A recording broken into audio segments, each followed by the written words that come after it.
నేను వేదవతి గన్నవరం అంతర్జాతీయ విమానాశ్రయ విస్తరణ బాధితురాలిని. దాదాపుగా 10 సంవత్సరాల క్రితం రియల్ ఎస్టేట్ వెంచర్స్లో ఉడా సిఆర్డిఏ అప్రూవల్ లేఅవుట్స్లోని 550 కుటుంబాలకు చెందిన మా ప్లాట్స్ మరి ప్రభుత్వం వారు గన్నవరం విమానాశ్రయ విస్తరణ కోసం మా అనుమతి లేకుండానే మా దాంట్లో పనులు చేయటం జరిగింది. మరి విస్తరణ పనులు చేసినప్పుడు మాకేంటి కాంపన్సేషన్ అని మేము గౌరవ హైకోర్టును ఆశ్రయించినప్పుడు మరలా వెంచర్ వేసి మీకు ఇక్కడే ప్లాట్స్ అలాట్ చేస్తామని చెప్పి మరి కోర్టును నమ్మించడానికి, కోర్టులో ఒప్పందం అవ్వడానికి మరొక జీవోని నామమాత్రంగా తూతూ మంత్రంగా ఇచ్చి చేతులు దులిపేసుకున్నారు.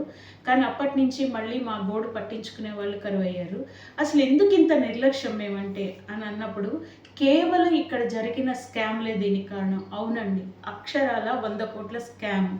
వెంచర్స్లో ఉన్న కామన్ సైట్స్, పార్క్స్, అలాగే రోడ్స్ వీటన్నిటినీ కూడా పూలింగ్ ల్యాండ్ అని చూపించి కొంతమంది రియల్టర్స్ అమరావతిలో దాదాపుగా 10,000 గజాల స్థలం తీసుకున్నారు.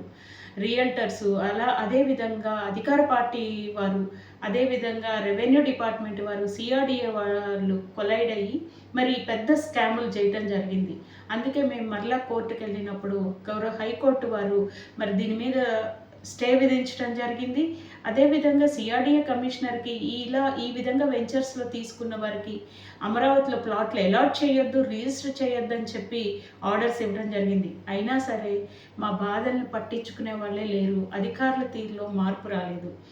ఎందుకని వీరు ఇంత నిర్లక్ష్యంగా ఉంటున్నారు? ఎవరిని కాపాడటానికి? మరి ఈ వెనకాల ఉన్నటువంటి బడాబాబులు ఎవరు? అంతేకాకుండా రెవెన్యూ డిపార్ట్మెంట్ వారు రియల్టర్స్తో కలిసి మా సభ్యుల్లో కొంతమందిని భయపెట్టి, మభ్యపెట్టి, ప్రలోభపెట్టి కోర్టులో కేసులు విత్డ్రా చేసుకోమని మరి ఒత్తిడి చేయటం జరుగుతుంది.